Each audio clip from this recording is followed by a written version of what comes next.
Olá a todos, sejam muito bem-vindos a mais um episódio do podcast Marketing por Idiotas, onde todas as semanas falamos sobre marketing, negócios e tecnologia. Marketing por Idiotas. O meu nome é Miguel Rão Vieira e, como sempre, tenho aqui comigo o grande Frederico Carvalho. E esta semana o Diogo não pôde vir, por isso temos um convidado muito especial, o Rogério Canhoto. Olá. Olá, Rogério. O Rogério, que além de ter sido o meu professor na pós-graduação de marketing digital há uns bons anos atrás, é uma das pessoas que neste momento mais gosto de ouvir falar em Portugal sobre inteligência artificial, tendo sido o primeiro a lançar uma masterclass em português. É verdade. Sobre inteligência artificial. Exato, tu apareceste logo, apareceu aquilo ChatGPT e tal, de repente tínhamos a masterclass e ouvi a masterclass e gostei imenso dela. Boa. Para quem não conhece, o Rogério é especialista em estratégias de crescimento e transformação digital, com mais de 25 anos de experiência em gestão de topo nos setores das tecnologias, mídia e telecomunicações. Não vamos falar aqui do teu percurso todo, mas a título de exemplo, foi CEO da Havas Media, Chief Business Officer da PHC Software, além de atuar como Board Advisor em várias empresas. É professor e coordenador executivo das pós-graduações em Marketing Digital e Inteligência Artificial para Gestão no ISCTE. Coautor de vários livros, sendo o mais recente iNovator. Já sabem, subscrevam o podcast onde quer que nos estejam a ouvir, façam avaliações para nós ficarmos em primeiro lugar nos comparadores de podcasts e, claro, sigam-nos no grupo WhatsApp em w.marketingporidiotas.pt, onde todas as semanas mais de 800 profissionais de marketing falam, comentam tudo o que se passa por aqui no mundo. Olha, vamos lançar então o tema. Vamos fazer um episódio aqui especial, já que temos aqui a presença do Rogério, mais focado na inteligência artificial e essas coisas todas. Olha, Rogério, a primeira pergunta que eu te fazia era: como é que a inteligência artificial está a mudar a forma como os gestores tomam decisões nas empresas? Isso é logo aquele Então, $1 million question para abrir. Não brincas tu. Eu acho que neste momento nós estamos a assistir a uma coisa que já há muito tempo que não assistíamos. Quando digo muito tempo, há uns 20 e tal anos, porque quando começámos com o digital era a mesma coisa. Ou seja, nós tínhamos aquela lógica de está a ser uma inovação tecnológica, uma disrupção, isto agora é que vai ser. E eu acho que nós temos tendência a sobrevalorizar aquilo que é o impacto da tecnologia no curto prazo e a sobrevalorizar o curto prazo e a subvalorizar o longo prazo e o impacto que acontece. Aliás, quando nós começámos a falar de digital, e tu, como disseste e bem, foste meu aluno aqui há uns bons anos atrás, nós não tínhamos uma série de ferramentas que temos agora. Nós nunca pensámos fazer marketing digital como fazemos agora. Nós nunca pensámos automatizar o marketing como fazemos agora. Portanto, eu acho que nós estamos just scratching the surface, estamos no início daquilo que é o impacto da inteligência artificial no nosso dia-a-dia, assim mais democratizado, e que daqui, se calhar, a 5 anos, 10 anos, ou whatever, vamos assistir a coisas que aí sim vão transformar efetivamente a gestão. E este é provavelmente o grande desafio que nós temos hoje em dia, que é percebermos, por um lado, o que é que temos que fazer já com as ferramentas que temos já à nossa disposição para ganhar produtividade, ganhar competitividade, reduzir custos, repensar o nosso modelo de negócio e afins, mas sem perder o olho na bola de que é o que é que vem aí.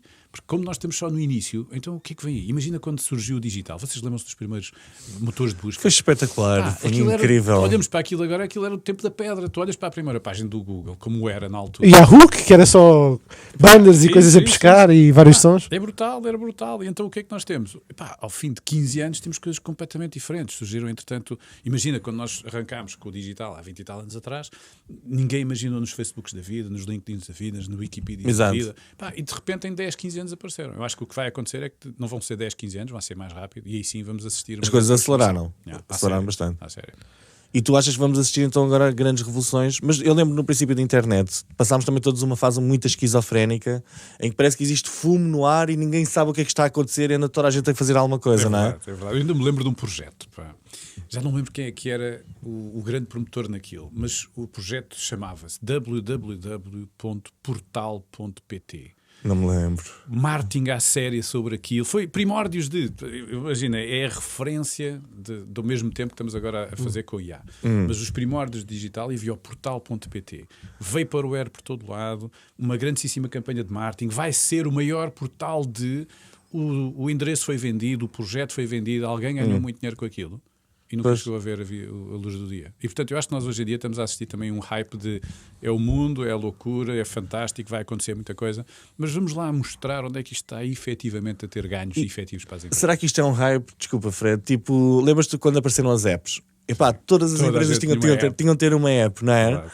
E então fez imensas asneiras, imensos investimentos que depois resultavam em nada, não é? E sabes Mas nós porquê? não aprendemos alguma coisa ao longo de 20 anos disto? Epá, deveríamos ter aprendido. Sim. Mas acho que as pessoas não é que se iludam, mas que se motivam muito por este hype que nós estamos a ter tecnológico. E é engraçado que este hype aconteceu já várias vezes ao longo das nossas vidas, das nossas gerações, e eu acho que passamos todos pela mesma coisa. Nós somos E- a primeira geração que viu isto. Exato. Está a fazer uma... Por isso é que eu digo que nós somos uns grandes felizardos de estarmos a assistir a isto, já tivemos a aprendizagem do digital aqui há uns anos atrás.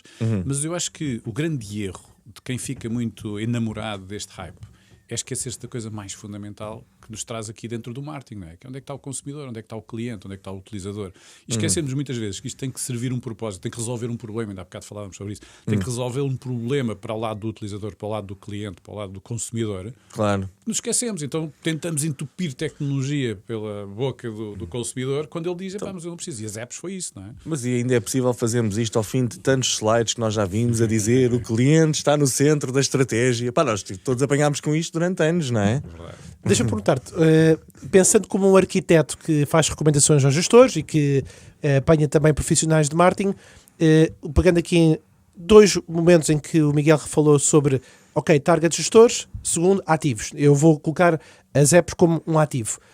Considerando o website, redes sociais, aplicações, e seja o que for, como é que tu definirias prioridades, e vamos só agora neste caso concentrar-nos para gestores de pequenas empresas ou microempreendedores. Como é que sugerias prioridades, ou isto é mais importante que isto, antes se calhar de pensar em inteligência artificial, Isso. ou em conjunto? Estás a pensar muito bem, que é, nós temos que ir aos basics, independentemente da tecnologia. A tecnologia pela tecnologia não serve absolutamente nada. Então, num mundo hipertecnológico e conectado, onde nós estamos hoje em dia, menos ainda, por um lado, se tu não perceberes quais é que são as necessidades de quem está do outro lado, por outro lado, se não souberes quais é que são os pontos relevantes pelos quais tu podes passar a tua proposta de valor. E até agora não falei de tecnologia, falei de cliente e falei de proposta de valor, que são coisas básicas do marketing. Onde é que isto começa tudo a fazer a diferença? E tu estás a tocar num ponto-chave, que é, nem todas as empresas e nem todos os gestores têm capacidade de ter agências de mídia, agências de marketing, consultores por todo lado. E, portanto, nós podemos ter aqui uma linguagem muito mais acessível e muito menos hermética, se nós quisermos, para... Eu sou uma pequena ou média empresa, ou microempresa, que há microempreendedores por todo lado, como estavas a comentar. Então, como é que estas novas ferramentas podem ser úteis para... 96% do mercado, não é? Exato. Não em dimensão, mas em volume de empresas, não é? Ou seja, não em volume de negócios, mas em quantidade de empresas. E o tema hoje em dia, pegando no teu tema, é... A primeira coisa que tens de definir é... Estás a interessar B2C ou B2B? Porque se tu estás a endereçar B2C e estás a endereçar diretamente o consumidor final, e hoje em dia há muitas estratégias direct to consumer, a cortar ali o canal de intermediário, temos um conjunto de ferramentas e um conjunto de pontos de contacto que são relevantes para atacar esse tipo de target. Mas se estiveres em B2B, o conjunto de ferramentas, algumas coincidem, mas muitas delas não, e tudo o que são pontos relevantes para quem está do outro lado, para o decisor, ainda por cima o processo normalmente de compra no B2B é bastante mais complexo, tem outros elementos dentro do processo de decisão, tens que utilizar outras ferramentas. Portanto, a primeira coisa que nós temos para quem nos está a ouvir é, vamos lá diferenciar uma coisa. Uma árvore de decisão, Isso, esquerda ou uma decisão. direita? O que é que tu estás? B2C ou B2B? Até podes estar nos Os dois. dois, pois. Então o que tu vais ter é que ter uma estratégia específica para endereçar um e outro. Não há volta a dar. Mas se tu fores ver, olhando para os estudos que existem hoje em dia, formas de endereçar estes indivíduos, tu tens que ter aquilo que nós chamamos hoje em dia o Customer Journey, que é este teu cliente, e vamos pegar num cliente tipo consumidor, não é? O que é que ele faz? Como é que ele conhece a tua marca? E hoje em dia sabemos que 36% dos consumidores conhecem a tua marca através das redes sociais. Ok, redes sociais é um termo muito lato. E quais as redes sociais? Epá, se calhar, se for um target um bocadinho mais maduro, chamemos-lhe assim, epá, Facebook é loucura. Os tipos estão lá e continuam a postar e a fazer likes daquilo. Mas se tu fores para um target um bocadinho mais jovem, se calhar tens de estar no TikTok. Epá, mas estar no Facebook e no TikTok não é o mesmo tipo de conteúdo. Eu não posso fazer, e vocês melhor que ninguém sabem isso, não posso fazer o mesmo conteúdo e agora vou replicá-lo. Não, cada rede social tem a sua forma, tem a sua lógica de comunicação. E, portanto, a maior parte dos gestores ou dos microempreendedores ou dos pequenos empresários falha logo aqui, que é, primeiro, não sabe quais é que são os pontos de contacto relevantes na jornada do seu cliente. Então tem que estudar, não há volta a dar. Hoje em dia, um líder é um learner, como eu costumo dizer. Sim. Portanto, quem está do lado de lá, a primeira coisa que tem que saber é a natureza do cliente que está à sua frente, quem é que ele quer abordar, quem é que é o seu target prioritário, vamos lá ver a jornada dele. Quando ele conhece a minha marca, quando ele começa a comparar a minha marca com as outras marcas ou os outros produtos disponíveis, como é que eu garanto que eu sou a preferida dele e depois como é que eu o converto, não é? Claro. Porque há tipos que gostam de ir à loja, há tipos que gostam de comprar no comércio eletrónico, e depois 2 passos que hoje em dia toda a gente se esquece, que é, ele compra, fica satisfeito, e como é que eu o transformo em advocate? Como é que ele vai promover a minha marca? Porque se nós formos ver, isto já deixou de ser um funil há muito tempo, aliás, já falámos disso há uns anos atrás, que é, isto já não é um funil, isto é um peixe, porque o cliente, a partir do momento em que conhece a marca, vai procurar proativamente nos meios de contacto que ele tem, nos meios sociais, nos blogs, nos portais de comparação, no que quer que seja, pela nossa marca, pelo nosso produto, compra, e depois de comprar, se ele for um advocate, vai alimentar todos os próximos consumidores. Portanto, eu quero uma abordagem típica, e onde nós fomos formados há muito tempo atrás, a fazer marketing na lógica do funil. O funil provavelmente é o conceito mais desatualizado que nós temos. Mas é uma forma simples de explicar, não é? Uma forma pedagógica, prática, para começar. O problema é que o pessoal depois agarra-se àquilo, quando aquilo já não reflete tão bem a realidade quanto isso. Bem, não reflete a realidade. Se forem falar com a minha tia, que tem 80 anos, aquilo reflete a realidade da minha tia, porque ela vê na televisão e na rádio, ainda bem, porque nós também estamos na rádio, vê na televisão e na rádio um determinado tipo de conteúdo, que depois fica no top of mind dela, e quando ela vai à loja e vê, aquilo é o produto que, boa, então vou comprar. Sim. Nós tivemos um episódio só sobre funil, em falámos de flywheel e outros. Sim, mas eu entendo. Mas em termos de ativos, tu estavas a fazer uma estratificação excelente do funil de marketing, mas em termos de ativos, o que é que tu recomendarias como prioridade antes de usar o chat GPT ou em consonância com uma inteligência artificial? Antes do Rogério responder, eu pareceu-me que, resumindo aquilo que o Rogério disse, vocês vão todos, mas é estudar muito bem o vosso negócio antes sequer de começarem a pensar em construir ativos de inteligência artificial. Isso. E o negócio, ou seja, a tua proposta de valor e quem é o tipo de cliente que tens lá. Exatamente. Sim, e a jornada do cliente. Estamos a deitar tiros fora, não é? Estamos a deitar dinheiro apostas fora. Pescada. Estás a tentar ver o que é que estás a tentar ver o que é que ver se há algum peixe com cola, ver se há uma cola na parede. Mas isso não nos leva a lado nenhum. Aliás, se nós pensarmos que as pequenas empresas têm limitações de budget, têm que maximizar ao máximo cada euro que investem. Então, para maximizarem ao máximo cada euro, têm que dar tiros certeiros. Para dar tiros certeiros, têm que saber onde é que anda o alvo. E numa microempresa cada euro conta. Claro, ou seja, é mesmo. Nós conhecemos essa realidade, não é? Claro. Mesmo não sendo microempresa, o problema é que nas outras que não são microempresas é aquele conceito it's not my money. Quanto é que tu tens para gastar? Tenho 200 mil. It's not my money. Então vamos experimentar aqui umas coisas. Experimentar umas coisas é a pior coisa que nós podemos. Experimentar umas coisas sem sustentação por trás, quantitativo e analítico. É a pior coisa que existe. Vamos de certeza desperdiçar dinheiro. Eu, na minha jornada, quando me tornei empreendedor, eu saí de uma empresa em que geria um orçamento de milhões e de repente estava a gerir um orçamento de milhares de euros que eram meus. Isso. Cada euro que saía. Sai do bolso, não é? E eu acho que este é o racional que nós temos de ter para os empresários e para as pessoas que nos acompanham, que é, vamos lá maximizar ao máximo o nosso investimento. E quando tu dizias prioridades, onde é que eu começo? Eu fazia as coisas em paralelo. Hoje em dia eu conseguia fazer as coisas em paralelo. Por um lado, definir quais é que são os pontos de contacto mais relevantes para a tomada de decisão dos meus clientes, sejam eles consumidores finais, sejam eles clientes empresariais. Vamos analisar onde é que eles são, quais são os pontos certos, com a mensagem certa para garantir o máximo de conversão. Mas para ser eficaz nisso, eu vou dar um exemplo muito prático que utilizo no meu dia-a-dia. Para ser muito eficaz nisso, nós podemos utilizar ferramentas de inteligência artificial para chegar lá. Dou-te um exemplo. Uma das coisas que no B2B, eu tive nos últimos anos muito no B2B, trabalhamos blogs. Produção de artigos do blog, uns atrás dos outros. Uma pessoa pode ter 2 ou 3 jornalistas a fazer isso, conseguem produzir 1 ou 2 artigos por semana. Boa, tens 6 artigos por semana. Então isso nós conseguimos vitaminar aqueles jornalistas, em vez de produzirem 6, se calhar produzem 12. E se calhar em vez de ser 12 em português, se calhar produzem 12 em português, francês, inglês, espanhol, italiano, quer que seja, porque nós temos até uma abordagem global. Boa, já otimizámos a produção do blog.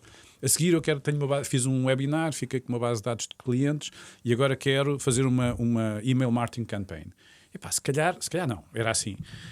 Eu demorava 3 ou 4 dias a chegar lá, que era, eu tinha uma ideia, juntava-me com a diretora de marketing a trabalhar essa ideia do que é que era o conteúdo, o que é que nós íamos fazer, olhávamos para a base de dados, depois fazíamos um gancho, depois chamávamos a agência, depois fazíamos toda a sequência do modelo AIDA da email marketing campaign, se eles reagiam, se não reagiam, automatizávamos aquilo ao máximo, se calhar passámos 3 ou 4 dias a fazer aquilo. Hoje em dia, com ferramentas de inteligência artificial, junto na mesma sala, a equipa de marketing, a agência, eu e algumas ferramentas de inteligência artificial, e ao fim de uma manhã temos a campanha montada, está tudo pronto. O copy todo feito e os visuais também todos feitos. Então, pela tua resposta, tu dirias que a jornada de inteligência artificial numa empresa deve começar mais pelo back-office, ok? O que é que nós fazemos e as operações que nós metemos na rua, não é? O que demora a fazer blogs, posts e aqueles processos internos, antes de irmos colocar inteligência artificial em frente aos clientes, que é, por exemplo, com um chatbot de inteligência artificial. É um bom ponto. Tu estás a tocar naquilo que é a framework da Gartner, ou seja, mais uma vez temos que estudar um bocadinho isto e há alguns tipos que estão um bocadinho à nossa frente. A Gartner, aqui há 2 anos atrás, desenvolveu uma framework exatamente para ajudar os gestores a tomar decisões sobre onde é que eu meto inteligência artificial e quando é que eu meto. Então eles dizem que há 2 formas de fazer isto. Front-facing, aquilo que estavas a dizer, já no cliente final, ou back-office. E estamos a trabalhar criatividade ou estamos a trabalhar produtividade. E é muito giro este framework, que é super simples, mas que nos permite, onde é que nós somos, onde é que nós temos as dores e onde é que nós vamos resolvê-las. E mais do que pensarmos onde é que vamos meter, é pensarmos como gestores e gestores empresariais, gestores de marketing, o que quer que seja, é onde é que eu tenho dores? Qual é a dor que eu tenho neste momento que eu gostaria de resolver? Porque é mais sexy pensar, meter isto em frente ao cliente. Claro, porque ele vai dizer, estes tipos são altamente inovadores, já utilizam inteligência artificial. É o powered by AI, não é? Que hoje em dia está na moda, não é? Toda a gente mete AI numa coisa qualquer. E toda Os escova-dentes já têm, até Powered by AI. Sim. Claro. Aliás, eu sei o que é que não tem neste momento. Não é? Toda a gente tem AI, até mesmo aqueles que não têm, mas metem um carimbo a dizer que Mas cá devemos começar numa forma mais... Eu mais sou o grande defensor de, se tu interna. não capacitas a tua equipa a conhecer estas ferramentas, a ter formação nestas ferramentas, a começar a utilizá-las para perceber o potencial, mas os riscos. É porque parece que a AI é a mãe de todas as soluções e que funciona fantasticamente bem. Não é verdade. Tem grandes fragilidades, estamos ainda no preâmbulo daquilo que são ferramentas de inteligência artificial na sua essência. Os modelos ainda estão a estabilizar. Vemos coisas, por exemplo, em imagem, em vídeo, que ainda são muito básicos na realidade e, portanto, aquilo ainda está mesmo no início. E, portanto, é importante que as equipas, principalmente as equipas de marketing, eu sou grande utilizador na parte de marketing e de vendas, é a minha praia, a utilização de inteligência artificial de marketing e de vendas, mas nos últimos anos tenho transportado muito para a gestão, por exemplo, gestão de recursos humanos, gestão de talento, por aí fora. Mas agora, ultimamente, no início quando apareceu Generative AI, não é? A inteligência artificial, machine learning, essas coisas todas, parecia que estava muito focada no os posts e no departamento de marketing a nível daquilo que é a criatividade que sai para fora. Certo. Mas agora, no último ano, começou-se a falar mais das potencialidades da Gen AI para estratégia, Certo. para pensamento estratégico, mais com estes modelos de reasoning e essas coisas todas, não é? É porque as ferramentas antes não o permitiam fazer, eram muito tarefeiras, não é? Exato. Task-oriented, e neste momento, com memória e com reasoning, a certa altura tens um coach estratégico ali a acompanhar-te. Eu tenho uma utilização espetacular que gostava de partilhar aqui com a malta, que é, eu meto um reasoning, não é, a funcionar e digo, encontra falhas na estratégia que eu te vou propor, e aquilo começa-me a disparar falhas, e eu começo, ok, então podemos corrigir assim e tal, e de repente é como se eu tivesse um consultor que está ali, sem sentimentos, só a dizer-me o que é que vai correr mal. Muito expert no tema, mas Exatamente. muito frio no comentário que te faz. Frio no sentido de muito pragmático. Mas é o que eu quero. Claro. Eu não quero palmadinhas nas costas da minha inteligência artificial. Eu quero é que me digam, Miguel, isto está mal, isto vai correr mal, aqui poderá haver aqui este problema, são os perigos e tal.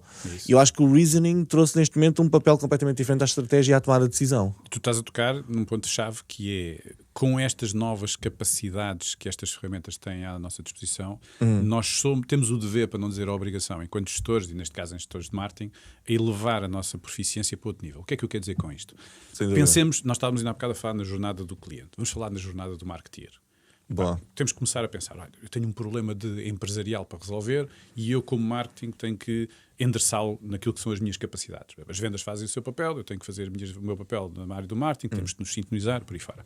Então, por exemplo, definição de objetivos. Ajudar-nos a definir os objetivos. Definir a estratégia de marketing pode-nos ajudar. Não é o copy-paste, eu detesto a lógica do copy-paste. É ajudar-me a mim, enquanto gestor, quase como o meu coach ou o meu mentor, de estou a pensar bem a minha estratégia de marketing face a este problema, e ele, muito taxativamente, diz, olha, estás a esquecer disto e disto, não estás a contemplar isto, esta parte aqui parece-me bem e aquela parte não está fantástica. Mas depois podemos ir a coisas mais interessantes, e eu faço isto com a minha equipa, que é nós pegarmos num GPT qualquer, seja um LLM qualquer que esteja disponível hoje em dia, e há vários e estão com ótima proficiência, e ainda hoje saiu mais a versão do Claude. Todos os dias dia aparecem coisas. Hoje a Claude saiu 3.7 hoje. É.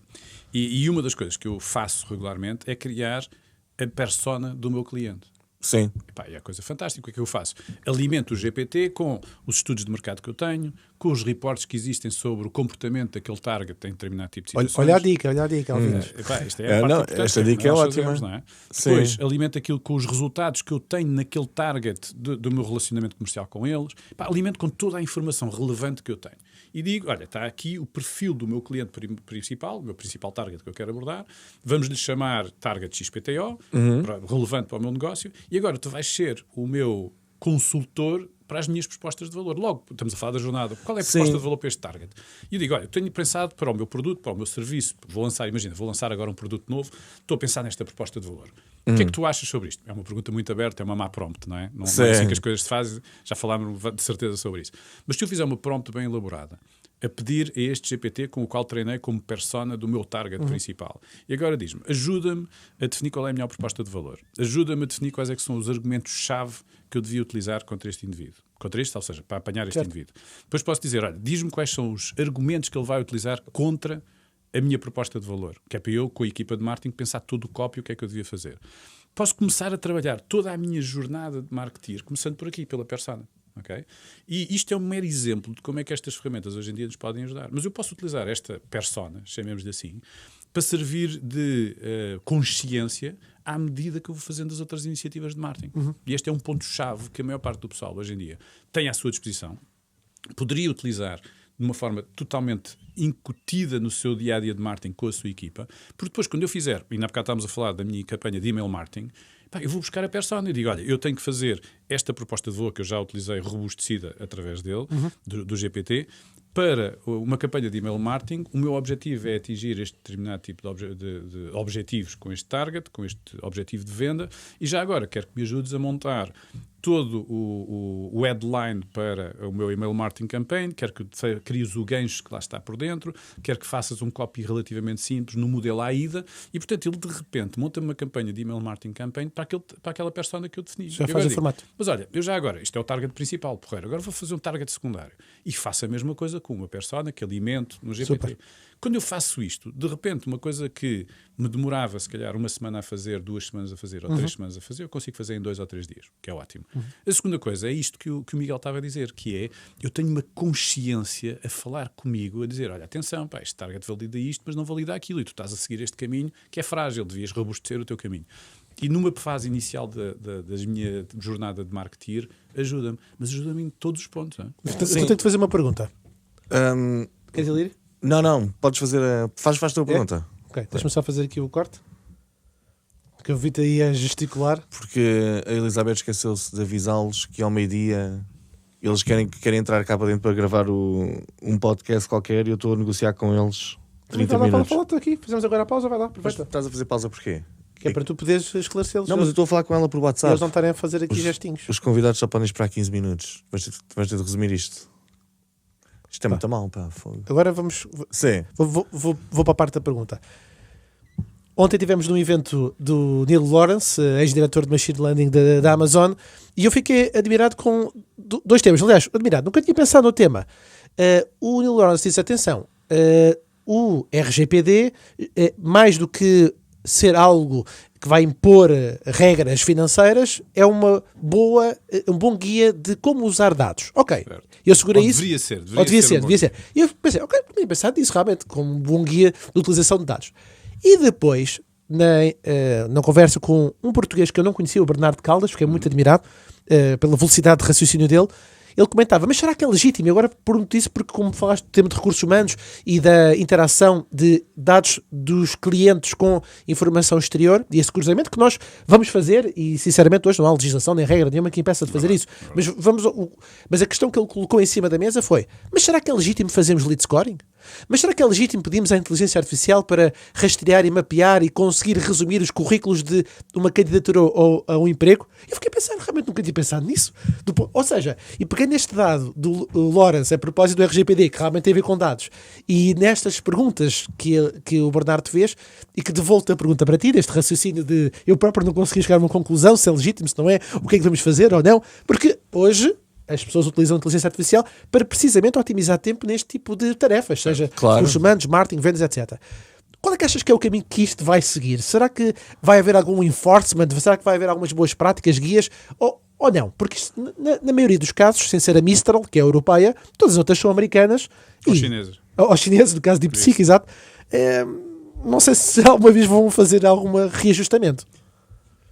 Tu estás a fazer uma pergunta que é nesta altura que nós vamos sacar as bolas de cristal e pomos o turbante na cabeça em vez dos auscultadores. É o que nós gostamos aqui no nosso podcast. Não, mas a Cara, as pergunta dele era respostas de legítima, que é, pescada. deve a ferramenta fazer lead scoring? Deve a ferramenta avaliar currículos de pessoas? Não, eu acho que o tema é dou um passo atrás. Okay? Eu adorei a discussão ontem com o Neil Lawrence, até porque ele põe as coisas em perspectiva e realmente diz-nos: vamos fazer aquilo que os humanos fazem bem, vamos utilizar as máquinas para aquilo que elas são boas a fazer, e é esta dicotomia que nos vai levar a outro patamar. Ele disse bem que o RGPD era uma ótima ferramenta para como utilizar dados nas empresas, mas não foi. Foi utilizado exatamente noutra dimensão, muito interessante para tudo o que era pessoal que trabalhava na área de legal, porque a partir daí os compliance e afins começaram a ter outro tipo de linha de receitas, digamos assim. E hoje em dia é um inibidor até de atividades que nós temos no marketing, porque há coisas que eu não posso fazer hoje em dia pelo RGPD em termos de email marketing campaign. Não estou a dizer que seja errado, mas está-nos a limitar de uma série de coisas. Claro. O tema da regulação, que nós estamos aqui a falar, é exatamente a mesma coisa, que é, aliás, antes da regulação, tu estavas a tocar se é legítimo. Eu acho que nós vamos ser confrontados, à medida que esta disrupção evolui e que impacta o nosso dia-a-dia, nós vamos ser confrontados cada vez mais com um conjunto de o que é que são os nossos princípios, os nossos valores individuais, okay? Mas também corporativos. E a maior parte das empresas nem sequer tem pensado o tema corporativo, se pode ou não pode, se devia ou não devia, não está. E, portanto, eu acho que uma das coisas que eu gosto de fazer, e com as empresas com quem eu trabalho faço muito isso, é um código de conduta do colaborador, faça IA, claro. E um código de conduta da empresa, faça IA. Porque aí fica muito claro o que é que devemos e o que é que não devemos fazer. E o que é que podemos fazer? Porque da minha experiência, há Miguel, pessoas que não têm ideia nenhuma do que é que aquilo é o potencial, de qual é claro. o potencial daquilo e o que é que pode fazer. Okay? Quando tu falavas ainda há bocado do processamento de dados pessoais, se devíamos fazer ou não, pelo European AI Act, não. Estás a utilizar informação pessoal que não deves utilizar algoritmos de inteligência artificial, por exemplo, para fazer determinado tipo de coisas associadas à tua informação pessoal, ao teu perfil. Mas não acreditas que agora, por exemplo, com o aparecimento do DeepSeek, surgiu uma nova ideia dentro das empresas que é vamos ter o nosso LLM num servidor interno e temos a correr isto dentro do nosso servidor? Ou seja, não vai para terceiros. Aí será que já é legítimo fazer um processamento de inteligência artificial? Eu, por exemplo, aqui no meu portátil tenho aqui o DeepSeek Reasoning, certo. O último que saiu. Certo. Lento e tal, mas tenho os dados a correr aqui. Vais ser confrontado sempre com estes temas éticos e morais. Eu dou-te um exemplo. Uma coisa que é possível fazer hoje em dia e que vocês vão perceber que se calhar não é legítimo fazer hoje em dia. Imagina que nós os três trabalhamos numa empresa e temos 50 colaboradores a trabalhar connosco. E estamos nesta área tecnológica e cada vez mais os nossos colaboradores temos uma rotatividade, não é? Eles são convidados por outras empresas ou estão insatisfeitos com a liderança ou o que quer que seja. Então pedimos à nossa equipa de inteligência artificial, vamos arranjar aqui um modelo utilizando a inteligência artificial para prever qual é que é a probabilidade de um determinado colaborador sair da nossa empresa. Epa. Podemos fazer isto também em relação aos clientes, certo? Se for em relação aos clientes, não há problema, mas podemos fazê-lo em relação aos clientes. Mercado do fitness, probabilidade de um utilizador desistir. Isso, ok? Foi um grande problema do fitness durante muitos anos. Verdade. E continua a ser, por exemplo, na área do software é um dos temas, o churn, como nós chamamos, o cliente deixa de utilizar o software, muito provavelmente. Começa por aí, os modelos começam por uma versão até legítima, que é, vamos prever no fitness quando é que um cliente vai deixar de vir cá e vai cancelar a sua mensalidade, e no caso do software, quando é que ele vai deixar de utilizar o software e vai deixar de pagar a sua mensalidade. Totalmente legítimo. Quando lhe trazemos para dentro, nós temos que melhorar a nossa liderança, nós temos que melhorar o nosso engagement com os nossos colaboradores. O que é que nós podemos fazer sobre isto? Então vamos lá encontrar um modelo, exatamente o mesmo de detecção do cliente a ir embora. Quando começas com umas variáveis que umas correlacionam bem, outras não correlacionam bem, e diz a equipa da AI, pessoal, temos que ir mais além. As variáveis simples não dão, temos que ir mais além. Vamos começar a medir, por exemplo, se ele antes entrava às 9 e saía às 6, mas agora entra às 10 e sai às 5, se calhar está menos engaged. Se ele antes chegava, ligava ao computador e estava na nossa plataforma a trabalhar durante 70% do tempo e agora só está em 50%, são variáveis que do ponto de vista de gestão tu dizes, faz todo sentido para percebermos racionalmente se ele está menos engaged ou mais engaged, se calhar são boas variáveis para... mas se nós formos pensar de novo ponto de vista pessoal, nós estamos a entrar no campo de a pessoa está a trabalhar. Porque isso começa com essas variáveis, mas depois acaba com o rato, a vez que o rato clicou, ou o que é que ele escreveu no Messenger para o colega no Teams a dizer este idiota é um ganda chato. Exato. Porque a tendência e a tentação é grande e, portanto, voltamos outra vez aos princípios e valores. E há coisas que nós podemos fazer, mas não devemos fazer. Estás a ver? Isto vai acontecer a mesma coisa no marketing. Eu vou conseguir perceber imagina que tu tens uma loja, vou conseguir perceber pela análise das imagens na loja se tu estás a gostar do produto, se não estás a gostar do produto, se tu pegaste no produto ou não pegaste no produto de forma automatizada, coisa que eu antes Sim. não conseguia fazer de forma economicamente rentável para o meu produto, mas também vou conseguir acompanhar-te nos meus assets, estavas a falar nos ativos, na app, no website, nas redes sociais, vou conseguir medir estas coisas todas e depois vou conseguir interagir contigo no email marketing e ver, e essa altura começa a ficar com uma série de informação muito útil sobre ti, como consumidor. Sim, eu no outro dia comecei aqui a pensar se a Meta, se o Facebook, etc., se já não estão a medir o brilho nos nossos olhos, porque... A câmara está acessível, não é? Exato, a câmara está acessível e nós estamos a ver conteúdo e a nossa expressão facial muda quando vemos coisas de que gostamos, não é? Verdade. Nós não vamos A chegar tentação aqui... é grande. A tentação é grande. Não sei se o fazem ou não tenho esse nível Sim. de visibilidade, mas a tentação é O grande. problema é que esta tecnologia de antes estava nas mãos das Big Techs, numa Meta, mas nós cá podemos começar a aplicar isto numa empresa já de alguma dimensão, porque é possível, não é? A ferramenta está disponível. Hoje em dia, nós somos confrontados com ferramentas que estão à nossa disposição, mas para as quais nós ainda não fomos treinados para as utilizar da forma mais correta, Sim. por um lado, mas também na totalidade. É a mesma coisa que o nosso telemóvel. O nosso telemóvel tem Certo. 2 milhões de funcionalidades. Nós, se calhar, utilizamos 2 ou 3%, 5%. Sim. Eu vi que havia um padrão que as pessoas têm 100 e tal aplicações instaladas e só usam em média 16. Isso. 16 É a a mesma 12. coisa. Com o AI é a mesma coisa. Tu dirias que a AI, a nível da produtividade e eficiência das empresas, o maior potencial está aqui na produtividade do back-office ou na criação de experiências incríveis no front-office? Epá. É uma pergunta que dava para estás aqui uma hora a pensar nisso. Não temos uma hora, mas eu vou Tens tentar ser 7 muito... segundos. 7 segundos, então bora lá. Isto é mesmo a abrir, como logo no início. Eu acho que é muito difícil, quando estamos a fazer o scratching the surface, onde é que está o grande benefício para isto nos próximos 4, 5, 6 anos. Acho que, como ontem vimos naquele evento, nós ainda não absorvemos a capacidade e o potencial que estas ferramentas têm para podermos explorá-lo à sério. Aliás, eu costumo dizer nas aulas que eu dou e nas empresas que eu acompanho que nós estamos a conduzir um Ferrari como se fosse uma trotinete.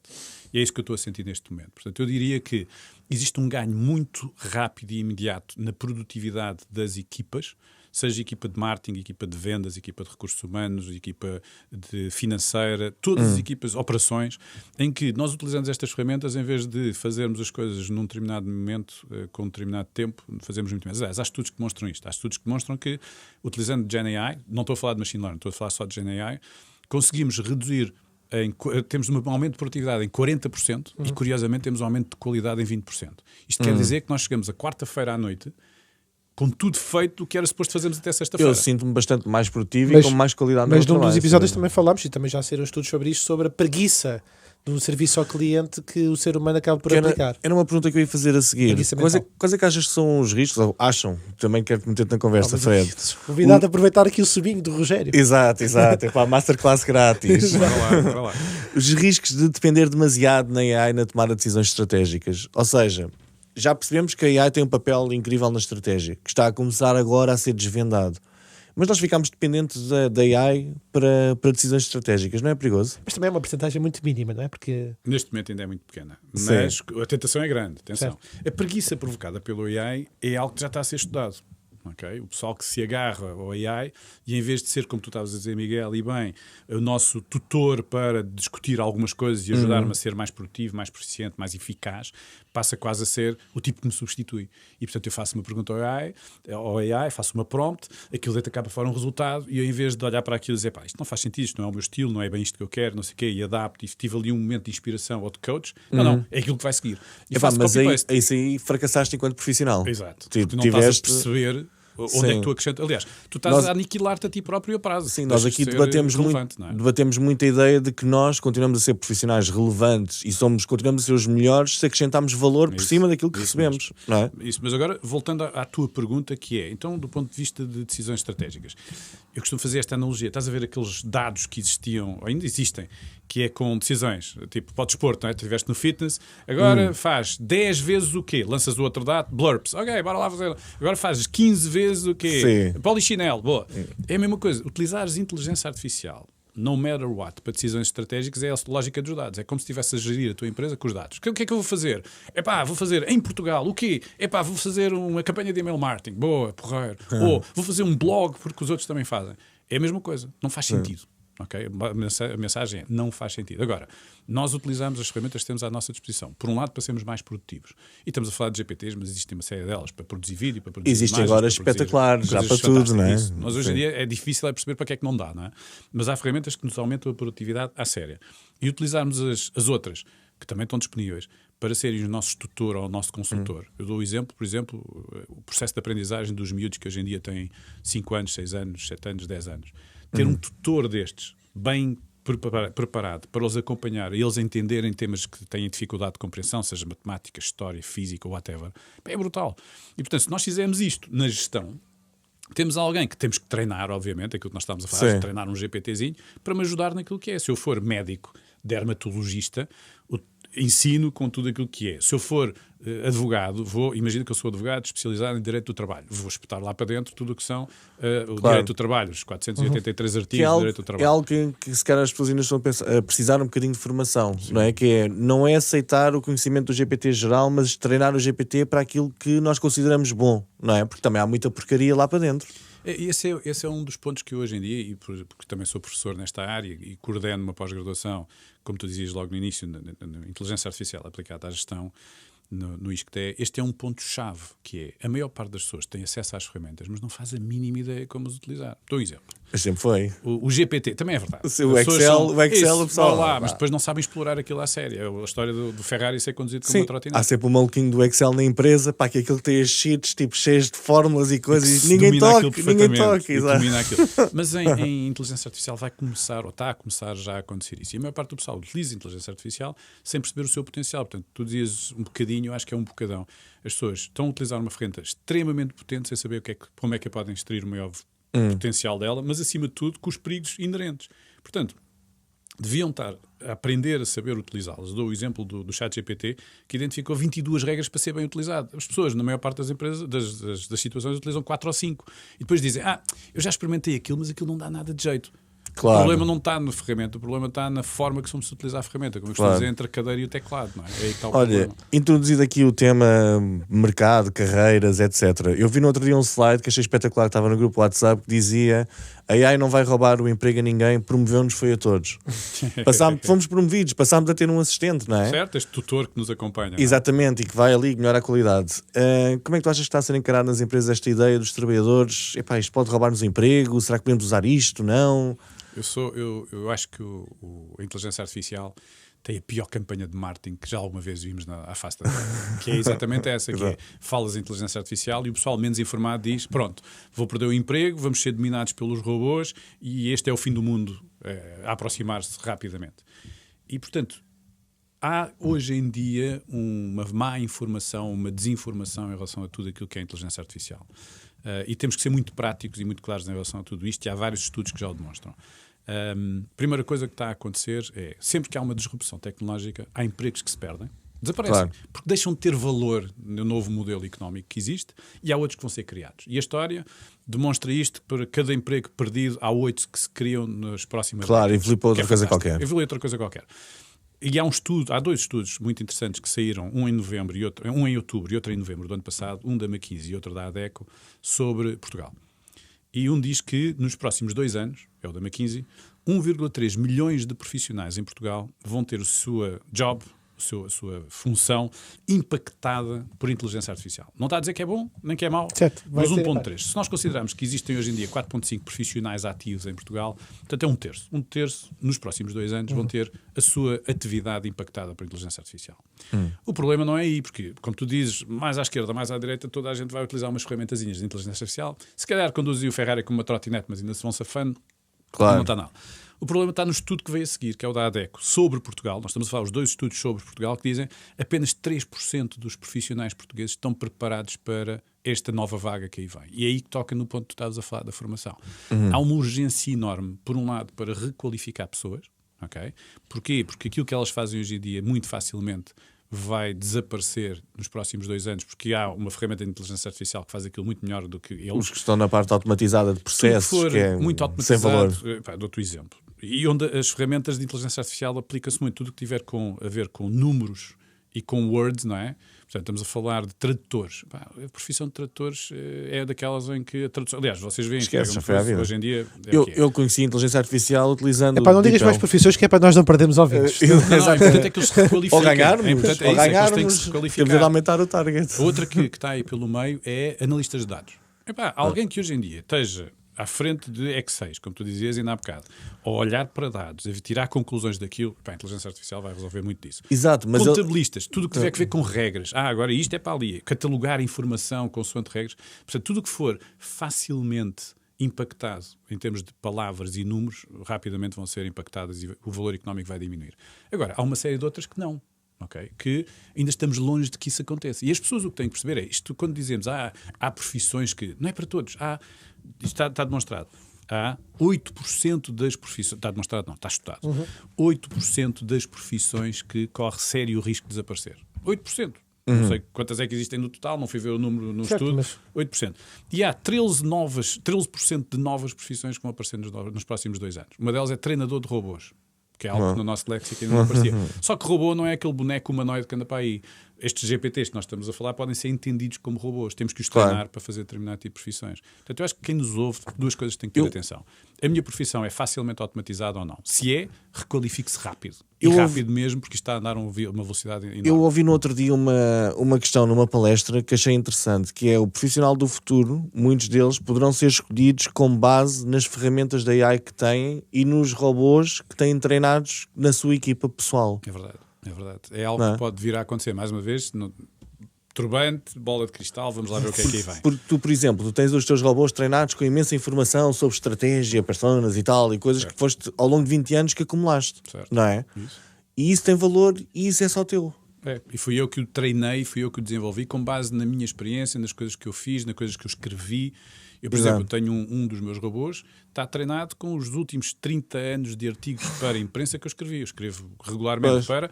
E, portanto, quando alguém me diz, olha, era interessante fazeres um artigo sobre X ou Y, eu digo, que interessante. Então, espera, tenho o robô treinado e diz, olha, eu quero falar sobre este tema, mas eu quero este ponto de vista e quero este ponto de vista e eu não concordo com isto e concordo com aquilo. Portanto, mais uma vez, eu estou-lhe a dizer o que é que eu quero. Certo. Diz, olha, seguindo a tua abordagem, isto pode ser um conteúdo interessante. E digo, olha, boa, tenho aqui uma base de trabalho e depois vou trabalhar sobre isso. Boa. É a mesma coisa como os meus posts de LinkedIn, é a mesma coisa. Tenho os meus históricos dos últimos 15 anos de posts no LinkedIn, ou 10 anos, treinei-o e agora digo, olha, vou fazer agora um post sobre o Neil Lawrence de ontem. O que é que achas que eu digo? O que é que achas que eu não digo? Eu gostei deste ponto e fui impactado por aquilo. E de repente, algo que se calhar demorava, e aqui estamos a falar de produtividade de marketing, 30 ou 40 minutos a fazer. Porque é verdade, o pessoal não nota o tempo, que é escrever isto, escrever aquilo, depois vou buscar aquilo. Claro. Se calhar em 5 minutos, entre os 30 segundos que ele me deita qualquer coisa cá para fora e mais 4 ou 5 minutos que eu gasto a repensar aquilo e a refazer como eu gostaria, está feito. O fenómeno da tela branca dos artistas, não é? Ou dos criadores de conteúdo. Aquilo resolve-me aquilo em poucos segundos. Nós já percebemos então que isto a nível pessoal e profissional as coisas vão mudar bastante e também existe valor em criarmos os nossos próprios chatbots que fazem parte do nosso skill. É o teu ecossistema para seres mais produtivo um ecossistema e mais pessoal. competitivo. Ok, a nível das empresas as coisas também estão a mudar um bocadinho e o Fred hoje traz aqui um tema que gostávamos que tu comentasses, que tem a ver com startups e com a forma com que as empresas agora são lançadas. Fred, lança-te, que temos pouco tempo. Que está alinhado que estávamos a falar. Mas é uma nova métrica, não sei se muito disruptiva ou não, que é quanto dinheiro consegues gerar com o menor número de pessoas possível. Muito bom. Bom, o que é que isto realmente significa? Nós estamos a assistir ao declínio do emprego tradicional, ao renascimento do empreendedor individual. Durante décadas, o manual das startups era claro: 1. Levantar milhões em investimento de risco. 2. Contratar equipas enormes e o mais rapidamente possível para desenvolver. 3. Crescer exponencialmente, deixando os lucros para depois. Mas este modelo está a ser rasgado pelas novas startups baseadas em inteligência artificial que estão a alcançar lucros milionários sem depender de grandes equipas ou investimentos massivos. Exemplos. A Midjourney já fatura $200 milhões com apenas 10 funcionários. A Eleven Labs, especializada em geração de voz com inteligência artificial, atingiu os 100 milhões em receitas com 50 trabalhadores. A Gama, que faz uma startup que faz apresentações e websites, tem 28 pessoas e já gera dezenas de milhões. Ou seja, será que esta nova métrica de sucesso realmente não interessa quantas pessoas contratam, mas sim quanto cada colaborador consegue produzir com inteligência artificial, que era o tema que estávamos aqui a abordar. Então, qual é que é o impacto que isto pode ter na economia de startups? E, Rogério, eu estou curioso, já te vou lançar a pergunta, mas só para fechar o tema. Que é, no modelo tradicional, eram necessários, se calhar... Aliás, desculpa. No modelo tradicional, de acordo com um estudo, assim fica muito mais elegante, $1 milhão iria gerar, eventualmente, $1 milhão em receita. Com a inteligência artificial, esse número caiu para $200 mil e pode chegar aos 100 mil dólares por milhão, segundo o estudo da A4 Capital. Aliás, até temos visto estes exemplos nos últimos tempos, com o DeepSeek, não é? Fazer menos com mais. O Sam Altman, o CEO da OpenAI, preveu que no futuro as startups serão eventualmente o único fundador que pode valer $1.000 milhões. Por isso a pergunta de que lance, no tema que estávamos a falar, é se nós estamos a entrar numa era onde qualquer pessoa pode construir um negócio escalável sem precisar de uma grande equipa. É um bom ponto. É um bom ponto. E o paradigma que nós estamos a enfrentar hoje em dia é que se estas ferramentas te permitem fazer com know-how e com bastante accuracy, né, precisão, algo que antes alguns profissionais em conjunto conseguiriam fazer, mas se calhar até não com tanta qualidade, se calhar estamos a trabalhar nesse paradigma. Podia juntar aí mais uma, que é a DeepSeek. A DeepSeek eram 40 colaboradores a trabalharem, como nós ontem vimos, como a AMG, não é? Como a Mercedes a produzir. Exato, eu software. achei engraçado. E ontem foi muito feito esse paradigma. Eu acho que nós vamos assistir nos próximos tempos, estou claramente a especular, a um crescimento dos microempreendedores, ok? Dos self-made entrepreneurs, em que com um PC, com umas câmaras, com algumas ferramentas de inteligência artificial, conseguem montar a sua proposta de valor relativamente fácil. Já nem programadores são precisos, quase, não é? Isso. Uma das coisas que era o inibidor no mundo tecnológico, estás a tocar e bem, era a capacidade de interagir com as máquinas. Hoje em dia existem algumas destas ferramentas que são programadores, basicamente substituem o programador informático, ou seja, nós conseguimos interagir com as máquinas em linguagem natural, sem precisarmos do know-how técnico para gerir as máquinas. Portanto, primeira coisa, eu acho que nós vamos assistir a cada vez mais microempreendedores a funcionarem. Esses microempreendedores, se tiverem uma lógica global, a conseguirem a partir de Portugal, e nós temos imensos gestores e empreendedores, é engraçado ver isto, norte-americanos, canadianos, australianos, a viverem em Portugal e a trabalharem para o mundo, ok? Claro. E este é um ponto engraçado. Porquê? Porque eles a partir daqui, com um PC, um telemóvel, uma ligação à Fazem internet, tudo. fazem tudo, trabalham. Obviamente têm que gerir ali os fusos horários com algumas outras geografias, mas eu acho que isto vai acontecer. Tu achas que vamos ver startups a aparecerem? Houve uma altura que a cena da startup era ter investimento, mas agora o bootstrap com isto ganha uma nova realidade, não é? Porque é possível fazer mais coisas com menos investimento também inicial. Achas que vamos ver uma tendência aqui neste mundo vemos empresas muito grandes a crescerem que não precisaram sequer de investimento de capital de risco? Eu acho que já estamos a assistir a isso. Tu hoje em dia já consegues identificar algumas empresas que estão a ganhar uma boa dimensão, com uma equipa muito reduzida, que são autossustentáveis desde o primeiro dia, sem necessidade de alavancagem financeira na banca ou nos fundos, e que quando chegarem lá muito mais à frente valem muito mais exatamente por causa disso, porque não têm o legacy de terem que andar a fazer rondas umas atrás das outras. Concordas que haverá então menos contratações? Ou seja, menos contratações, menos... Depende qual é o perfil que estamos a falar. Eu dou-te o exemplo. A IBM, há coisa de 2 meses atrás, indicou que congelou a contratação de 7.800 colaboradores novos, porque entende que a inteligência artificial e as ferramentas de inteligência artificial conseguem ser mais produtivos a fazer aquilo. Por outro lado, abriu 3.500 contratações de outros perfis que não existiam até agora. Okay. Portanto, eu acho que vai acontecer nesta fase inicial muitos perfis que não vão ser descartados ou não vão ser tão necessários, Claro. vão fazer hiring freeze, e outros perfis que o pessoal diz, eu preciso imediatamente deste know-how porque eu não tenho. Agora vêm aí os agentes, não é? Vêm, já cá estão. Pois. Os agentes da AI. Epá, onde é que estão os tipos que nos vão ajudar a montar agentes da AI para fazer os workflows? Tu ainda há bocado falavas de processos. Sim. Fazer os workflows todos de marketing na Eu tive jornada do tive numa conferência recentemente em Londres e o papel do Intelligent Automation Head Isso. já existe nas empresas, ou seja, já existe um tipo que já só está a pegar as ferramentas todas e tal. E orquestrar as ferramentas. Isso vai ser uma solução que vai ser fundamental, porque as ferramentas hoje em dia são muito verticais, ou seja, são narrow, são muito focadas na resolução de um problema e é preciso articulá-las para ter uma boa perspectiva. Rogério, como temos muito pouco tempo, temos cerca de 3 minutos, eu gostaria de fazer-te uma pergunta do género para os marketers que nos estão a ouvir lá em casa, o que é que podem fazer nas suas empresas, nas suas carreiras, etc., relativamente à inteligência artificial. Assim, um último conselho que dás à nossa audiência antes da próxima vez que vais ter de vir cá. Além de se inscrever na tua pós-graduação. Além de se inscrever na tua Ou pós-graduação. comprar o livro AI Innovator. Não, Ou mas acompanhar as minhas masterclass. com Martin Pidiotas 10 no site. Código Cupão. Exato. Muito bom. Pá, tu estás a tocar num ponto-chave que é, eu sou marketeer na minha essência, não é? Na minha prática. E, portanto, é uma paixão. E, portanto, se eu puder dar algum conselho, se bem que os conselhos fossem bons, pagavam-se, não é por aí. Mas se eu posso dar algum tipo de orientação a quem nos está a ouvir, eu acho que há 3 coisas que hoje em dia um marketeer devia estar a fazer. A primeira é fazer uma aprendizagem sobre estas temáticas. E não tem efetivamente a ver com a minha versão mais académica, mas é um marketeer, tu há bocado dizias, se vamos perder o emprego para a inteligência artificial. Eu digo sempre às pessoas que me acompanham, tu não vais perder o emprego para a inteligência artificial, vais perder o emprego para quem souber utilizar a inteligência artificial melhor do que tu. E este é o ponto-chave para os marketeers. É assim, os marketeers, e quem ia para marketing tipicamente era aquele pessoal mais criativo, era aquele pessoal que tinha mais capacidade de inovação, era aquele pessoal que sabia comunicar melhor. Que eu não conseguia ir para a gestão. E que também não conseguia ir para a gestão, não é? E portanto ia para marketing e comunicação. E sem desprimor, ok? Sem desprimor, porque claro. há tipos brilhantes no marketing. A grande questão é que o marketing hoje em dia começou a ser cada vez mais quantitativo, mais analítico e com estas ferramentas mais tecnológicas. E, portanto, um marketeer hoje em dia que não domine a parte quantitativa daquilo que é a atividade de marketing, principalmente em marketing digital, e que não domine algumas ferramentas de inteligência artificial, começa a ficar claramente fora de jogo. Aliás, eu no outro dia dizia isto a um amigo meu, mas tu vais contratar alguém para a equipa de marketing que não tenha uma certificação em Gen AI? Pá, esquece, porque quem vier vai ficar ultrapassado logo no primeiro momento. Portanto, a primeira mensagem que eu tenho é: façam algumas formações, existem formações gratuitas em várias plataformas, na internet, utilizem isso. A segunda coisa é experimentem. Experimentem. Se não meterem a mão na massa, é como o tipo que sabe nadar, mas na teoria, quando entra dentro da água já não é bem assim, não é? Tem que sente o peso de estar dentro da água. E portanto, a segunda coisa que eu digo é: experimentem, metam a mão na massa, comecem a experimentar e comecem a partilhar com os seus colegas. A terceira, que eu acho que é importante aqui pelo meio, é: leiam, aprendam e vão aprender. Um líder há tanta informação, há não é? muita informação, têm que ir aprender sobre estas coisas à sério. Não é eu acho que. Achamos todos, não é? Pois. Podemos falar sobre. Sim. No outro dia fiz um post muito giro que era, muito giro, digo eu que é giro, é sobre política, religião e futebol, todas nós temos uma opinião. E agora sobre marketing também.